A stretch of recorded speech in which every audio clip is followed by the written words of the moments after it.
अब हम लोग बौद्ध धर्म को समझेंगे, है ना। ये इस किताब के 5वां चैप्टर है, इस किताब का 5वां चैप्टर है बौद्ध धर्म, जिसको बुद्धिज्म कहते हैं अंग्रेजी में। क्या कहते हैं? बुद्धिज्म कहते हैं अंग्रेजी में। बौद्ध धर्म के बारे में अगर आपको कहे तो ये धर्म भी जो वैदिक काल में जितने बुराइयां शुरू हो गई थी, कर्मकांड, उसके विरुद्ध ही इनकी भी उत्पत्ति है। लोग त्रस्त थे वैदिक काल के धर्म के कर्मकांडों से, और उसके बाद ही ये भी धर्म का उत्पत्ति हुआ। अब आपको पता होना चाहिए ये धर्म जो बौद्ध धर्म है, बौद्ध धर्म के संस्थापक कौन रहे? गौतम बुद्ध रहे। तो गौतम बुद्ध से जुड़ी हुई बातें पहले सुन लीजिए आप लोग, है ना। तो गौतम बुद्ध जो है उनका जन्म कहाँ हुआ था? किसी को पता है? लुम्बिनी, नेपाल। तो लुम्बिनी जो है ना गांव का नाम है, सुनिए, लुम्बिनी गांव का नाम है, नेपाल में है ना। तो उस जगह पर उनका जन्म हुआ था और 563 ईस्वी पूर्व में जन्म हुआ था। कब हुआ था? 563 ईस्वी पूर्व में उनका जन्म हुआ था, और हमारे बगल में ही है, ज़्यादा दूर नहीं है, नेपाल में ज़्यादा दूर नहीं है। तो वहाँ से उनका द्वारा चला गया। कब? 29 वर्ष की आयु में उन्होंने अपना गृह त्याग कर दिया था, घर छोड़ दिया था, और गृह त्याग करके उन्होंने क्या किया? बिहार होते हुए, और बिहार की ही पावन भूमि गया पहुंच गए। और गया में पीपल के वृक्ष के नीचे बैठकर निरंजना नदी के किनारे उनको ज्ञान की प्राप्ति हुई थी। और उससे पहले और कुछ घटनाएं घटी है। उनके पिता कौन है, उनकी माता कौन है, और बचपन में उनको कोई पंडित कह दिया था उनके पिताजी को कि ये क्या बनेगा, नहीं बनेगा, क्या होने वाला है। ये सारे बातों को हम लोग करेंगे, और ये धर्म क्या कह रहा है, ये सब बात को आप लोग सुनिए। कहता है बौद्ध धर्म का प्रारंभ महात्मा बुद्ध ने किया था। किसने किया था? बौद्ध धर्म का प्रारंभ महात्मा बुद्ध ने किया था। महात्मा बुद्ध के बचपन का नाम सिद्धार्थ था। क्या था? सिद्धार्थ था। महात्मा बुद्ध के बचपन का नाम सिद्धार्थ था। इनका जन्म 563 ईस्वी पूर्व में नेपाल के लुम्बिनी, कहाँ हुआ था?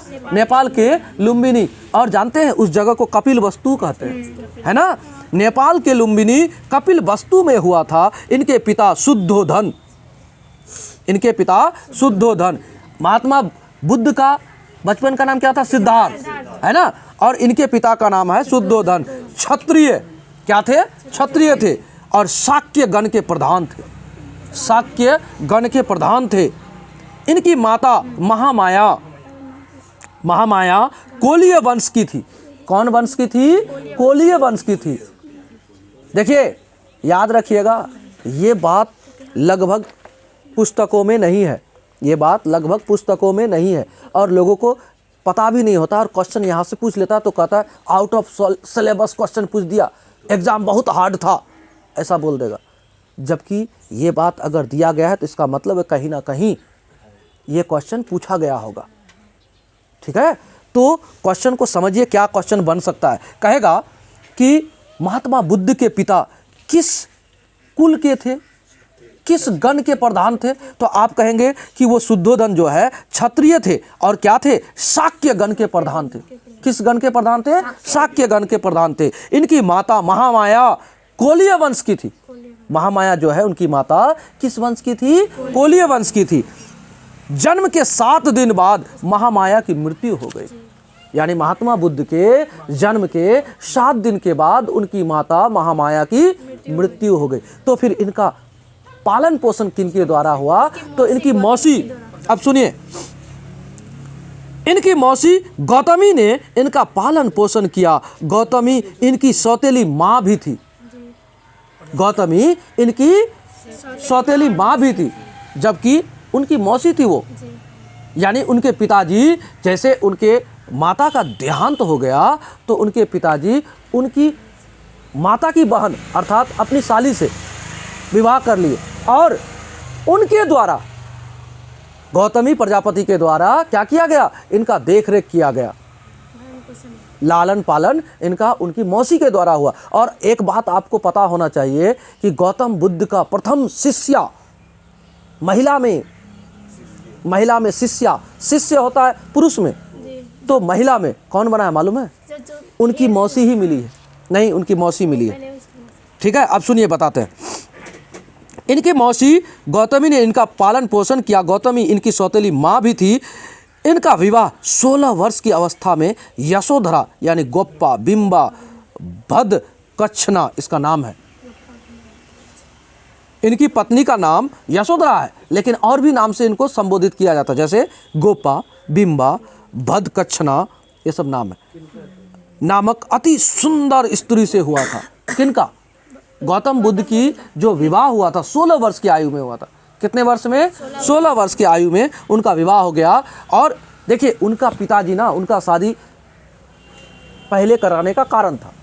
एक पंडित आया, उनका ललाट को पढ़ के, उनका जन्म कुंडली देख के कहते ये बच्चा या नहीं तो महान योद्धा बनेगा या नहीं तो सन्यास होके घर छोड़ के चले जाएगा, सन्यासी बन जाएगा। तो कहता है कि महाराज, तब महाराज जी बोले, उनके पिताजी बोले कि पंडित जी कम से कम इसका उपाय बता दीजिए कि मेरा बेटा घर छोड़ के ना जाए। अगर अच्छा सम्राट बने तो बहुत अच्छा बात है, राजा बने तो कहा कि 4 चीज़ से उसको बचा के रखिएगा। बूढ़ा व्यक्ति नहीं देखने दीजिएगा, मृत व्यक्ति नहीं देखने दीजिएगा, और बीमार व्यक्ति को नहीं देखने दीजिएगा, और सन्यासी को देखने नहीं दीजिएगा। तो कहा कि ठीक है। कहता है अब बेटा मेरा इस सब चीज़ से दूर रहे तो एक काम करते, अगर चले गया तो मेरा वंश समाप्त हो जाएगा। उससे अच्छा हर पिता चाहता है कि मेरा साम्राज्य बढ़े, तो वो भी पिता थोड़े गलत चाहा होगा अपने औलाद के लिए। तो उन्होंने क्या किया, उनकी विवाह थोड़ा जल्दी करा दिए। और वैसे पुराने ज़माने में होता भी था। तो 16 वर्ष की आयु में उनका विवाह करा दिया। और उनका एक बेटा भी पैदा हुआ था जिनका नाम था राहुल। और 29 वर्ष की आयु में उसके बावजूद इतना मोह माया परिवार, और जानते हैं उस जमाने की सबसे सुंदर लड़की से उनका विवाह कराया गया था ताकि मेरा बेटा घर छोड़ के ना जाए। देखिए चाहत देखिए कि घर छोड़ के ना जाए।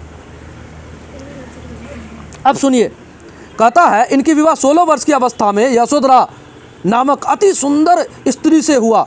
इनके पुत्र का नाम राहुल था। सिद्धार्थ ने को तथागत, कनक मुनि, शाक्य मुनि भी कहते हैं। सिद्धार्थ को क्या क्या नाम से जाना गया सुनिए। तथागत कहा गया है। क्या कहा गया? तथागत। और क्या कहा गया है? कनक मुनि। और क्या कहा गया है? शाक्य मुनि। शाक्य कुल के थे ना, इसीलिए शाक्य मुनि भी कहता था। इन्हें एशिया का ज्योतिपुंज कहते हैं। क्या कहा गया है? एशिया का ज्योतिपुंज कहा गया है। और मालूम है बौद्ध धर्म लगभग एशियाई देशों में इनका फैलाव है बौद्ध धर्म का, इसलिए एशिया का ज्योतिपुंज कहा गया इनको। अब सुनिए, एक ट्रैफिक जोन में हम लोग फंस गए। चलिए सुनिए, एक दिन इन्होंने अपने राज्य में नगर भ्रमण के दौरान वे 4 अवस्थाओं, यानी एक दिन ना अपने दरबार के किसी रथकार को ले लिया, चलो भाई घूमने, अपना साम्राज्य को देख के आते हैं, चल दिया। तो जिन 4 अवस्थाओं को देखने से मना किया था वो पंडित जी ने, वो 4 मिल गया उनको। और 4 सवाल उस रथकार से पूछते गए, भाई साहब ये क्या है? वो बता दिया कि प्रभु ऐसा होता है। फिर आगे बढ़े, भाई साहब ये क्या है? तो बोलता है, मतलब देखते बताते। और इस क्रम में अंतिम में देख लिया कि सन्यासी मिला उसको। सन्यासी बड़ा खुश, इधर से उधर घूम रहा है। कहता है फिर ये कौन है जो बड़ा खुश घूम रहा है? अभी तक जिसको भी देखे कुछ ना कुछ तकलीफें था, ये खुश है। कहता है ये सन्यासी है, इनको क्या दुख होगा, ये मोह माया से परे है। इसका दिमाग खटक गया। ये रथकार बड़ा गड़बड़ था, हाँ उसको पकड़ना था, गड़बड़ कर दिया। ये काहे नहीं उसकी पत्नी उसको मारेगा, काहे तुम ले गया रे? पता चला मेरा पति को लेके, मेरा पति घर छोड़ के चले गया। तो रथकार को काहे नहीं ढूंढेगा? लेके जाने बोलेगा, हाँ। लेके जाएगा। सुनो, तो होता क्या है, भ्रमण के दौरान 4 अवस्थाओं जैसे बीमार व्यक्ति, वृद्ध व्यक्ति, शव मतलब लाश, तथा एक सन्यासी को देखा। अब क्या होता है सुनिए, जिसके कारण उनके मन में वैराग्य यानी गृह त्याग की इच्छा उत्पन्न हो गई और 29 वर्ष की आयु में अपना गृह त्याग दिए, जिसे बौद्ध धर्म में महाविनिष्क्रमण कहते हैं। आपको ये बात जानना चाहिए कि गौतम बुद्ध ने कितने वर्ष की आयु में गृह त्याग किए? 29 वर्ष। और 29 वर्ष के आयु में जैसे गृह त्याग कर दिए तो गृह त्याग करने की क्रिया को महाविनिष्क्रमण कहते हैं। क्या कहते हैं बौद्ध धर्म में? महाविनिष्क्रमण कहते हैं। क्या कहते हैं? महाविनिष्क्रमण। आपको एक बात, चाहे वो इत्तेफाक हो चाहे ईश्वर का देन हो, वो हम बताने जा रहे हैं। गौतम बुद्ध की जो जन्म हुआ था ना, उस दिन बुद्ध पूर्णिमा था। जिस दिन उसको ज्ञान प्राप्ति हुई ना, उस दिन बुद्ध पूर्णिमा था। और जिस दिन उसकी मृत्यु हुई ना, उस दिन भी बुद्ध पूर्णिमा था। यह आश्चर्य है, जन्म, ज्ञान और मृत्यु तीनों पूर्णिमा के दिन ही हुआ। यह आश्चर्य की बात है। अब या इसको आप इत्तेफाक कहो, चाहे आप इसको आश्चर्य मानो, चाहे ईश्वर का देन कहो, लेकिन तीनों चीज एक ही समय काल में हुआ, ऐसे समझिए। जैसे कहता नहीं है बुधवार, जैसे किसी का बुधवार को जन्म है तो कहेगा बुधवार को ये मत करना, वो मत करना, ऐसा मानते रहेगा वो। हाँ, चुल ना काटिस। लोग कहते हैं, हमारे बुजुर्ग लोग कहते हैं, है ना। तो अब सोचिए, उस व्यक्ति के बारे में सोचिए कि जिनका जन्म बुद्ध पूर्णिमा में, जिनको ज्ञान की प्राप्ति बुद्ध पूर्णिमा में, और जिनकी मृत्यु भी बुद्ध पूर्णिमा में, है ना। चलिए आगे बताते हैं। इन्होंने अलार कलाम से सांख्य दर्शन तथा रुद्र कराम से योग दर्शन की शिक्षा ग्रहण की। तो आपको ये क्वेश्चन पूछा जा सकता है, गौतम बुद्ध के प्रथम गुरु कौन बने थे? तो आपको बताना है अलार कलाम। जिससे उन्होंने क्या सीखा? तो आप कहोगे सांख्य दर्शन का ज्ञान लिया। किसका? सांख्य दर्शन का ज्ञान लिया। किन से? तो आप कहोगे अलार कलाम से। अलार कलाम कौन थे? तो आप कहोगे गौतम बुद्ध के प्रथम गुरु थे। बात समझे? अलार कलाम, ठीक है। और अलार कलाम से सांख्य दर्शन का जो ज्ञान प्राप्त किए, कहाँ पर? तो आपको पता होना चाहिए, वैशाली में। और क्या कहते हैं, रुद्र कराम, ये राजगीर में थे और यहाँ से योग दर्शन सीखे वो। और उसके बाद आगे बढ़े। अब सुनिए, महात्मा बुद्ध अपने 5 मित्रों के साथ सारनाथ के मृगदाब वन में तपस्या करने लगे। 5 मित्रों के साथ। कितने मित्रों के साथ? 5 मित्रों के साथ 6 वर्ष तक कठोर तपस्या किए। कितने वर्ष तक? कुछ नहीं मिला। फिर उसके बाद सुनिए, वहां एक कन्या ने इनसे कहा कि वीणा को इतना न खींचो कि वह टूट जाए। कौन कहा ये बात? एक कन्या। उनका नाम जानते हैं कौन है? बता देंगे अभी। सुजाता नाम है। कहता है इसी जगह पर, जानते हैं उन्होंने क्या किया था? सुनिए, कहता है कि वहाँ एक कन्या ने इनसे कहा कि वीणा को इतना ना खींचो कि वह टूट जाए, इतना कम भी ना खींचो कि वह बजे ही नहीं। मतलब समझे? आप वीणा जानते हो? वीणा में ना क्या होता है, रस्सी टाइप का थोड़ा धागा होता है और उस धागा को थोड़ा थोड़ा खींचने पर बजता है। क्या बजता है? तो उसी में कहता है कि उस वीणा के तार को अगर आप ज़्यादा खींच लोगे तो वो टूट जाएगा, या फिर आप उसको खींचो ही नहीं तो फिर वो बजेगा ही नहीं। तो ये बात उस कन्या ने उनको समझाया। इसका मतलब उनको क्यों कहा? क्योंकि वो कठोर तपस्या में थे और उस कठोर तपस्या के कारण क्या होता? उनका प्राण खत्म हो जाता। तो इस बात से गौतम बुद्ध को समझ आया कि क्यों ना हम मध्यम मार्ग को अपना लें। तो अपने जीवन काल में उन्होंने मध्यम मार्ग को अपनाया। और मालूम है, इस बुक में हो अथवा ना हो, हम आपको बता दें, सुजाता नामक एक कन्या, उनको क्या की, कहा कि इतना कठोर तपस्या करके आपको कुछ नहीं मिलेगा, अगर शायद मिल भी जाए तो वही बात बोले कि वीणा को इतना ना खींचे कि उसका तार टूट जाए। उसी कारण से उनको खीर दिया, उन्होंने खीर भी खाया और उनके 5 मित्र उनसे दुखी भी हो गए। आपके साथ हम तपस्या नहीं करेंगे, आपका काम का आदमी नहीं हो, और आप बीच में तपस्या करते करते खीर खा लिए तो गड़बड़ हो गया ना। तो वो आदमी, वो 5 उनको छोड़ के चले गए और गौतम बुद्ध लास्ट में वहां से फिर आराम से आगे बढ़ते बढ़ते बढ़ते बढ़ते गया चले गए। कहाँ चले गए? गया चले गए। तो आपको पता होना चाहिए आज के दिन में गया का नाम गया जी है। क्या नाम है? गया जी है। हाँ, जैसे केरल का नाम केरलम हो गया है ना। अब सुनिए, आगे सुनिए।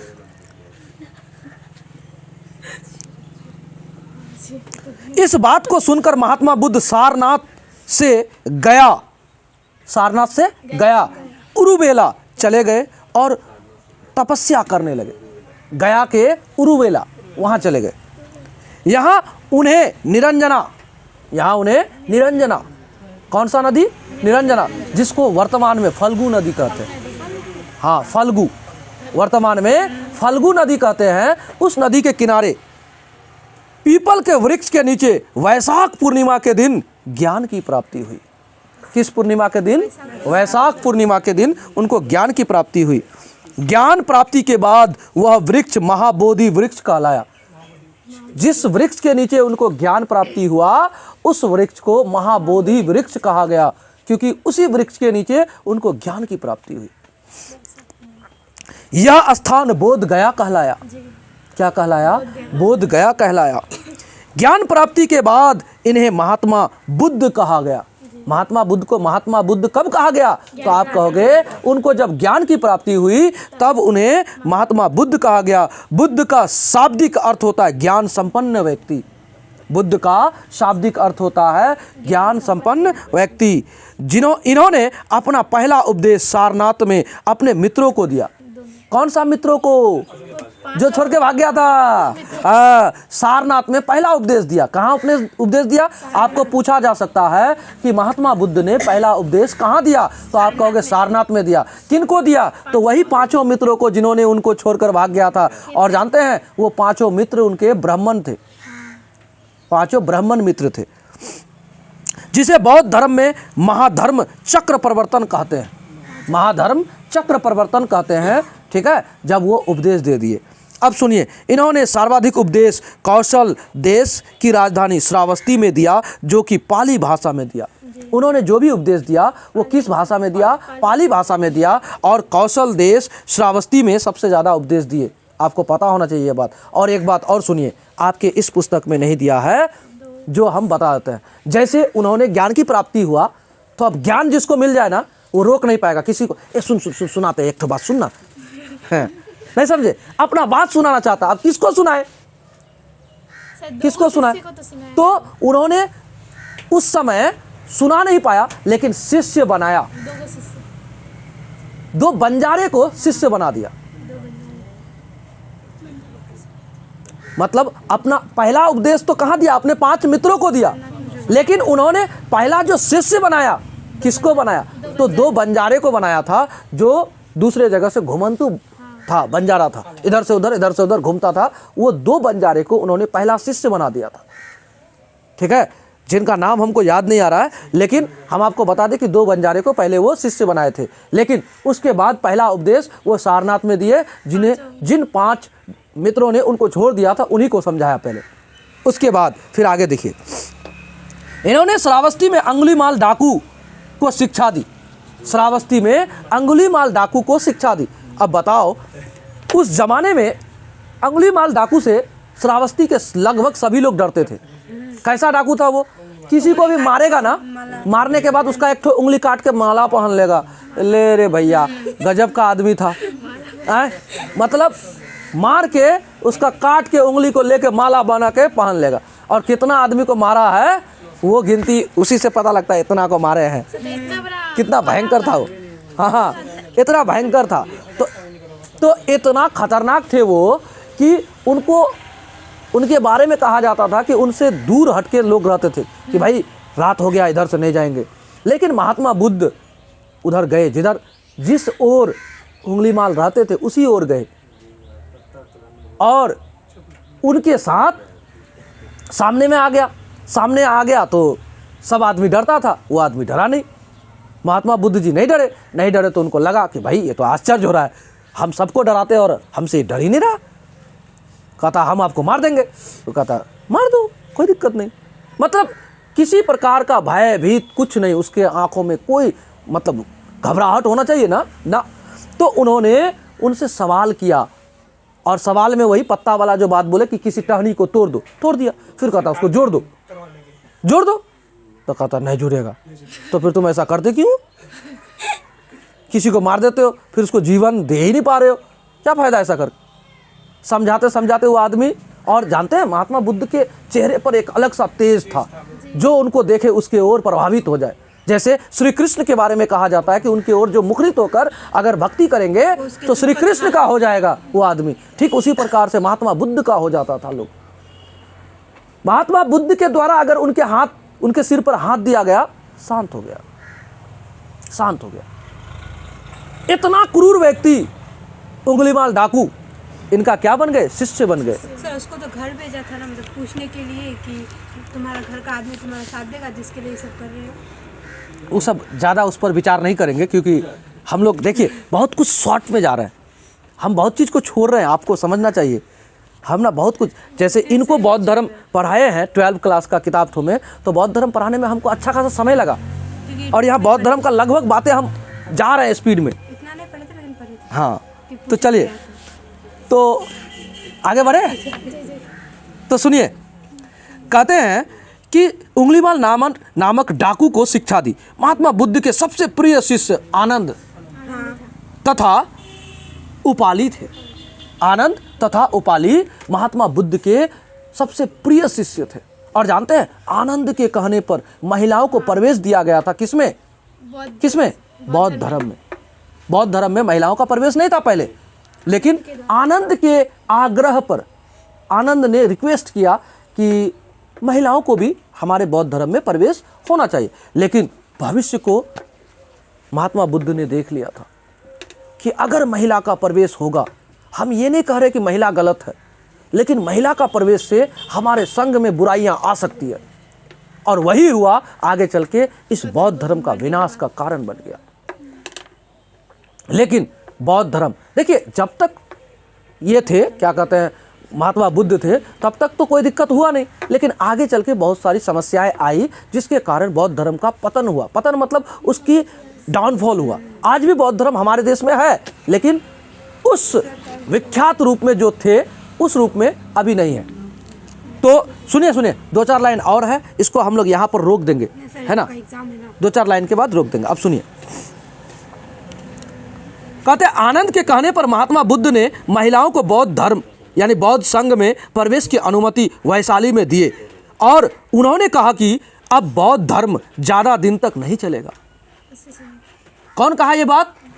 महात्मा बुद्ध ने कहा कि और ये ज़्यादा दिन तक बौद्ध धर्म नहीं चलेगा। कह दिया, महिलाओं का तो प्रवेश दे दिया, लेकिन उन्होंने कह दिया कि ज़्यादा दिन तक नहीं चलेगा। अब आगे सुनिए, बौद्ध धर्म अपनाने वाली पहली महिला गौतमी और दूसरी महिला आम्रपाली थी।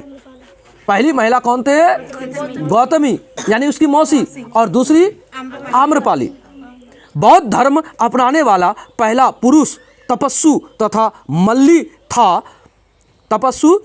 था। महात्मा बुद्ध ने कहा कि मेरे उपदेशों का अंधविश्वास के रूप में मत मानो, बल्कि इसे तर्क के आधार पर अपनाओ। उन्होंने कहा मेरे द्वारा दिया गया उपदेश आप डायरेक्ट अंधविश्वासी होकर मत मानो कि बुद्ध ने कहा तो मान जाते हैं।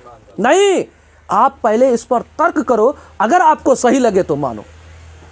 सोचिए कि एक धर्म का प्रचार प्रसार ऐसे हो रहा है, और एक धर्म कह रहा है, ऊपर से कहा है हम उसका मैनेजर हैं, हम आपको जो कह रहे हैं वही होगा, और एक कह रहा है नहीं, हमने जो उपदेश दिया आपको, मेरे उपदेशों का आप अंधाधुन आंख बंद करके नहीं मानना है, आप इस पर तर्क करो, आपको अच्छा लगता है तो आप इसे मानो अथवा ना मानो। गंगा जी के बारे में भी कहा था उन्होंने गंगा जी के बारे में कहा था। एक पंडित क्या किया था, हमने इस चीज़ को देखा भी है, सुना भी है, पढ़ा भी है। एक पंडित क्या किया, किसी जीव पर टांग दे दिया, वो जीव मर गया। उनको वो कहता पाप हो गया हमसे। क्या हो गया? पाप हो गया। वो गंगा जी में गए, गंगा जी के किनारे ही चल रहा था, गंगा जी में गए और उसमें डुबकी लगाए और भयंकर ठंडा था। ठीक है, भयंकर ठंडा था। उनको कहा कि पंडित जी आप इस तरह से क्यों नहा रहे हैं इस ठंडी में, आप बीमार पड़ जाएंगे। तो कहते हैं कि हमसे अनर्थ हो गया, हमने एक जीव को हत्या कर दिया और इसलिए हम गंगा जी में स्नान करके उस पाप को धो रहे हैं। तो महात्मा बुद्ध का एक सटीक सा बात था कि यदि आपके इस ठंडे पानी से नहाने से आपका पाप धुल जाएगा, तो फिर उस मेढक पर जिस पर आपने पैर दिया था, वो कैसे, उसको पैर देने से, मरने से आप पापी कैसे हुए? उसी जल में मेढक है और भी जीव जंतु है, ऐसा होता तो वो तो पहले से मोक्ष प्राप्त कर लेता। तर्क है, तर्क है। आप एक दिन यहाँ से जाकर उसी गंगा में डुबकी लगाते हो और डुबकी लगा के आप कहते हो सारे पाप को मैंने धो दिया। जो आदमी हर दिन डुबकी खेल रहा है उसका क्या हाल है? यदि आपके एक दिन नहाने से, बात को समझिए, तर्कवाद वाला बात, यदि आपके एक दिन नहाने से आपको, आपके घर में धन, सुख, समृद्धि सब कुछ आएगा, तो जो व्यक्ति गंगा किनारे हर दिन नहाता है उसमें, उसके घर में आज तक सुख, समृद्धि, धन दौलत कैसे नहीं आया? क्यों नहीं आया? यह है तर्कवाद। यही तर्क आप जब देखिएगा तो आपका दिमाग झकझोर करेगा कि हम कहाँ जी रहे हैं। तो इसको हम लोग विशेष बातें अगला क्लास में करेंगे, यहाँ पर इसको विराम देते हैं, है ना।